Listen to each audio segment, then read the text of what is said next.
What's up, guys? So, I kind of owe you two of these. So, I'm going to try to maybe make two or maybe just do a midweek one later. But, was working on stuff today. Got my BA's baseball recap pretty much ready to go. I just got to record it. And then once I record it, it's pretty easy to edit. So, figured I'd try and knock this out, get this edited, maybe get this posted today. Um, Something that had kind of come across, or it's kind of been a theme to me, honestly, for the last couple of weeks. Um, Weirdly enough, it's my dog. So my dog is like she's super social. Like she loves to go to dog park. She would much rather play with another dog than play with any of her toys.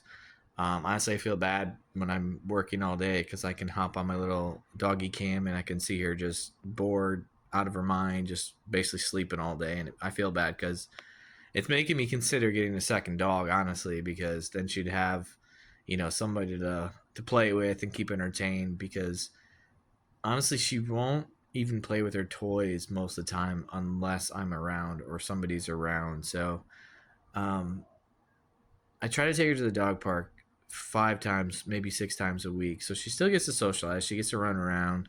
I have noticed she's gained a little bit of weight, so maybe we got to run around a little bit more. But we're also kind of getting out of this winter stage, and it's warming up. So I expect more outside days and more running around the heat. She'll probably get back to her normal weight. But when I say themes, the theme that I'm really talking about is yes, she's a social dog, but she gets along with everybody.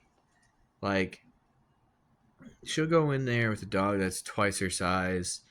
It doesn't know how to like control its weight, and she'll know how to play with it. She'll go in a dog that's half her size and no social skills, and she knows how to play with it or communicate with it or talk to it.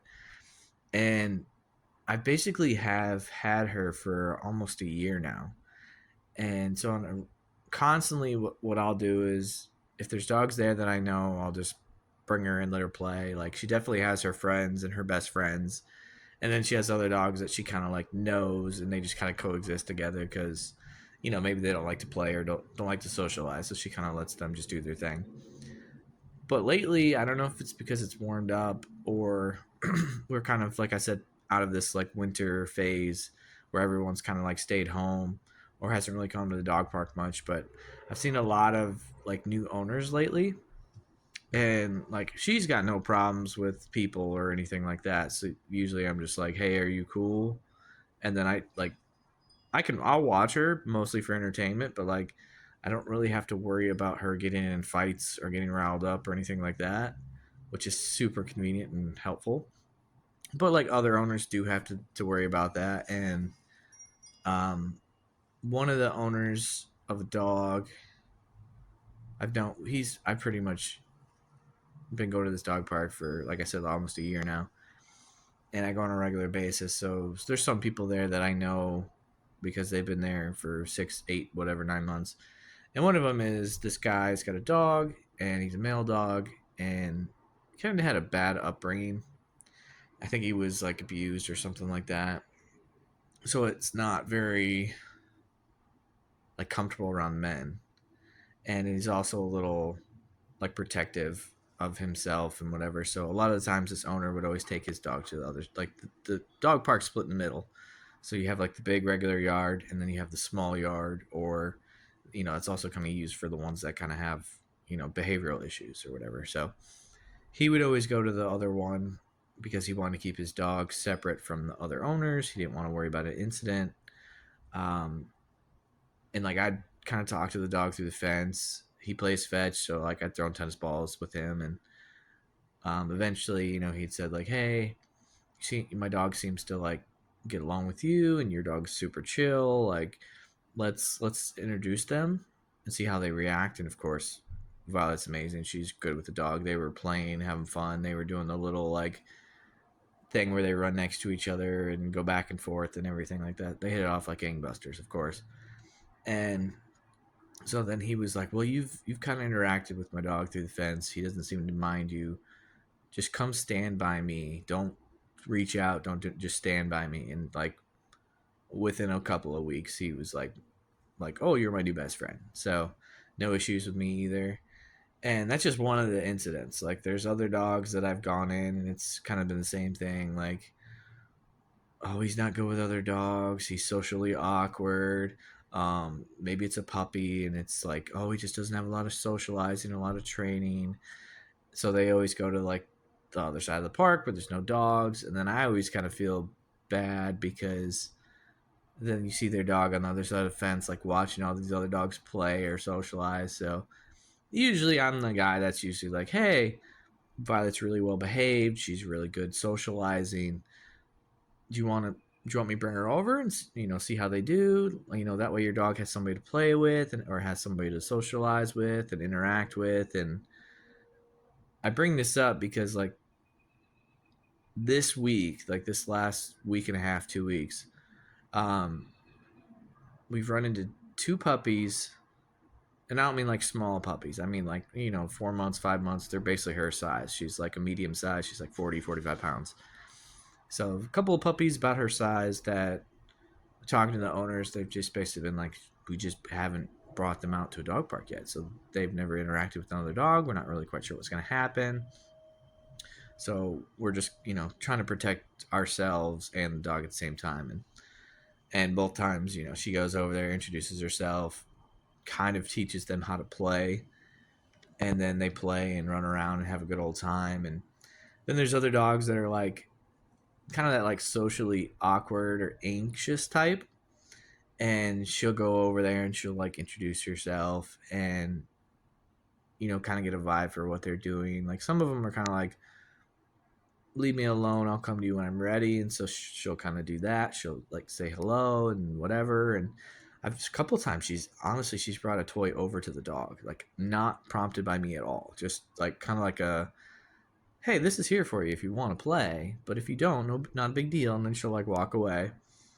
And then like it's always adorable to me when you get a little puppy that's smaller than her and it doesn't really know what to do, and she'll kind of like do that like fake little jump up with her paws and like kind of teaching it how to like, this is how we play. And um she'll like lean down or lay down or whatever and then like jump up, and again it's like kind of like a peekaboo thing. It's kind of like, this is how we play. And then like the puppy will mimic what she's doing. And like, again, I've never, like, I don't think you can teach these things. These are just their personality types. They just have this ability, I guess. And like, at the shelters we label them playground legends because they get along with all different personality types, whether they're super charismatic or over the top hyper or chill, standoffish, anxious.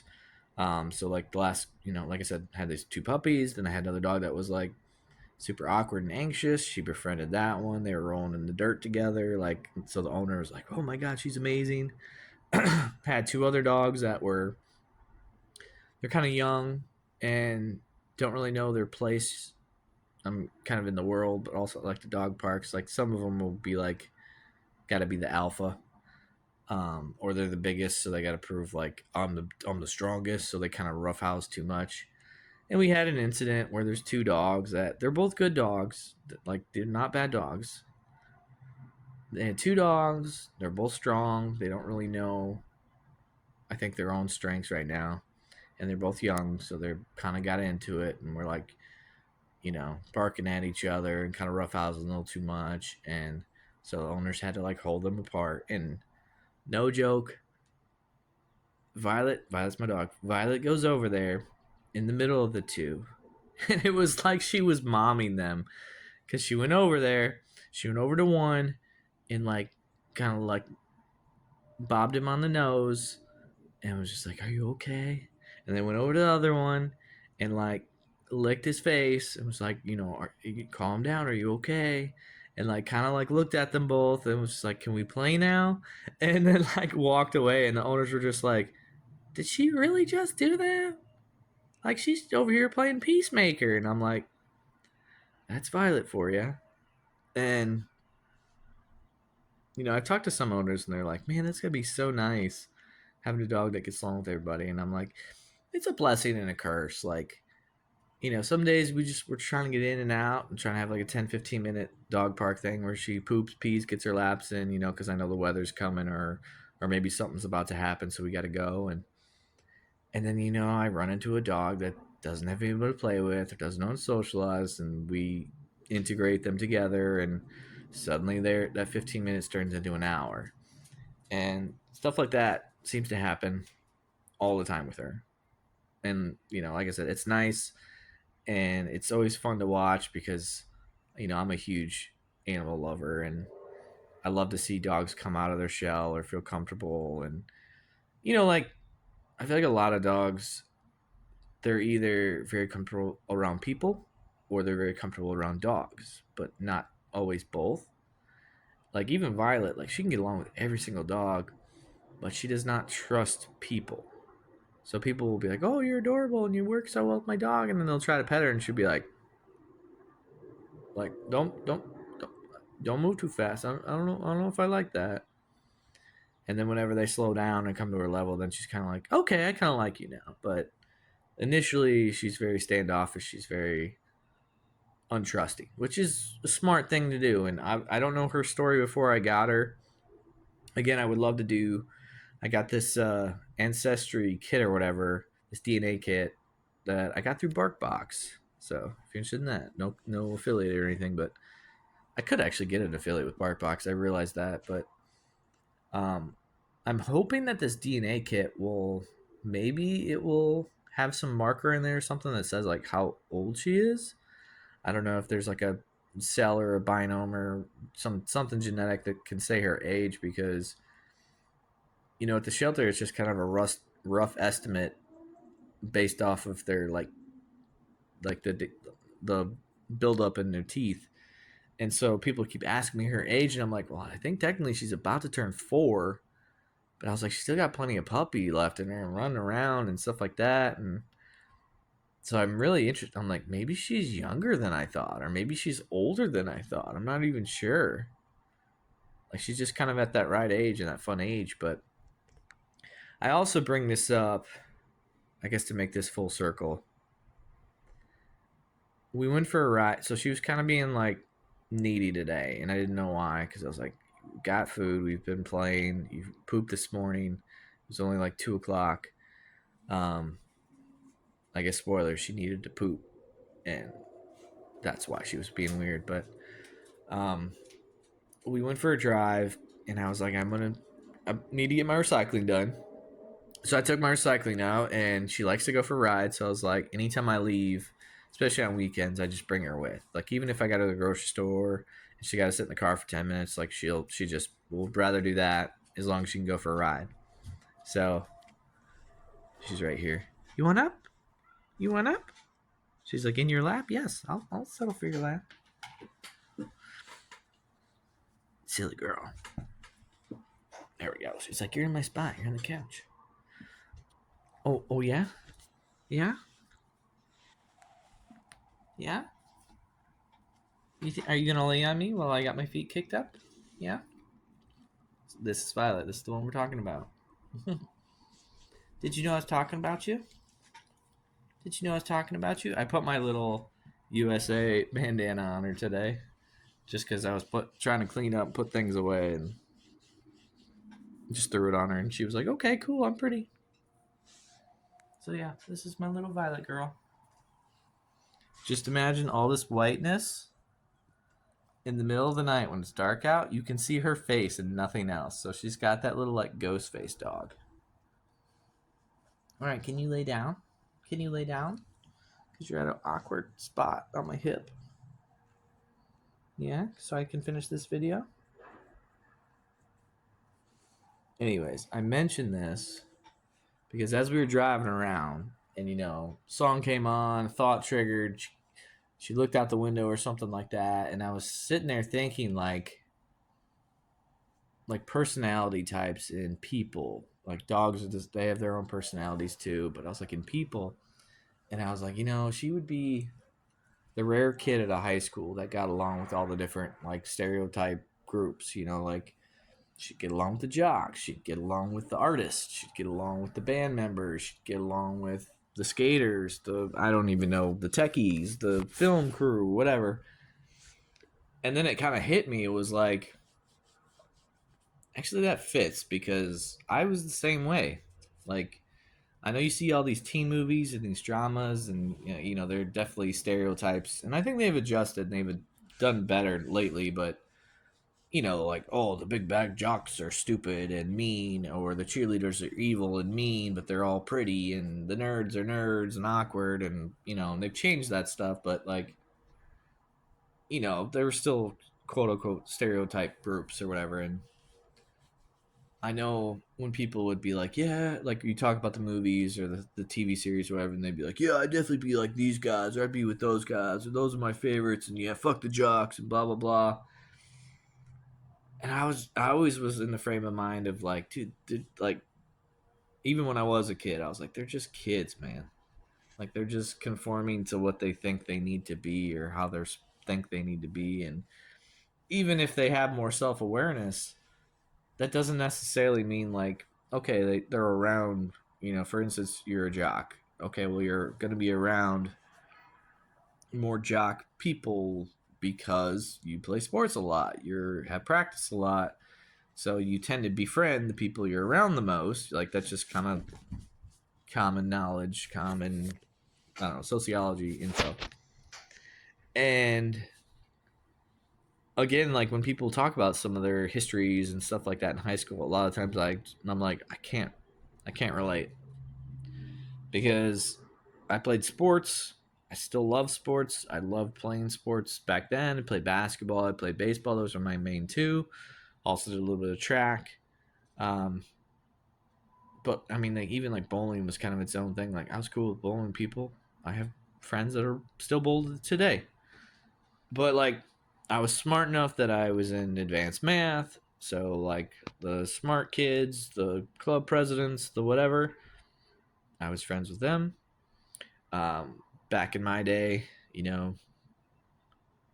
we did have cell phones. We didn't rely on cell phones like for Bluetooth and speakers and stuff like that. So like house parties, somebody would throw on a boombox or radio or have a playlist on their iPod or something like that with some speakers. But most of the time, you kind of hung around a fire outside. And I remember this vaguely, but it happened like more than 3 times. So where I'd be sitting outside of the fire and somebody started a discussion that was interesting, about life or dreams or aspirations or political or philosophical or whatever. And I've always kind of been the one that likes to play devil's advocate, and just like, because I think empathy is important, and putting yourself in other people's shoes to see how they might think or how they might feel is very important. And it's a skill that I feel like a lot of people lack. And so playing devil's advocate has always been one of my favorite things to do, good and bad, because it forces people to think differently or consider the other end of the spectrum, or the other. I don't know what I think she just knocked over a plant. But it forces you to think differently. And so multiple times at these bonfires in high school or whatever, we'd have conversations, and then I would re-ask the question or ask it differently and have them think about it. And multiple times I remember people thinking, man, I thought you were just like a dumb jock. Like, I judged you wrong. And I'm like, just because you play sports doesn't mean you're a dumb jock. Like, I'd hear this from like skaters or whatever, and I'd be like, well, just because you're a skater doesn't mean all you do is skate and smoke weed. Like, you're a human being. You have more than two interests in life, And so like, I got along with all different types of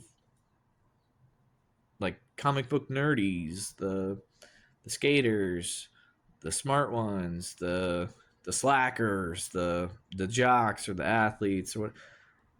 I got along with all of them. Like, yes, there's some people that don't like me, and there's people that I was not very fond of, but like, we could still converse like adults, even though we weren't adults, and get along. Like, if we had team projects to finish things or whatever, we could still get them done. We could still coexist, even if I did think like their jokes were inappropriate or were stupid or they lack general hygiene or something like that. Like, so yeah, as I'm driving around or whatever, I'm sitting there thinking like, man, Violet's so good with people and blah blah blah. And then I was like I'm very more introvert now and antisocial. But I still have that ability to. And I just read this in this guy's obituary, which is again really weird timing today, where it said like I always try to find like one or two things that like I can have a conversation with anybody with, and usually it's something that they're interested in. So like my junior year, like I know a lot of the people that actually watch this probably know me from streaming and wrestling and stuff like that. So I didn't watch wrestling or know much about wrestling until high school, and I only did that because there was an awkward kid who didn't socialize very well that I thought was well intentioned and needed a friend or friends.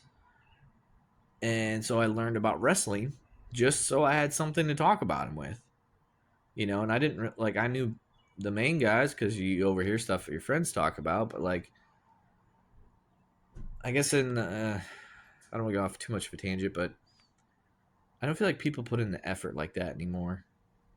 Like, technology, while it has its convenience and its helpfulness, and you should be able to learn things easier, and how you can fix parts on a car by YouTube, but like it's also made people more.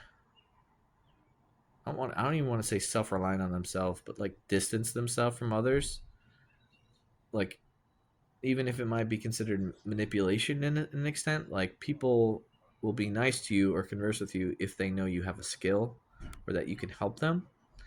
Where now it's almost like, I'll figure it out. I'll go to YouTube. I'll look it up, and like don't even bother asking for help or asking for knowledge, even if that's like their main thing, or they're a master at fixing a car or something like that. Like,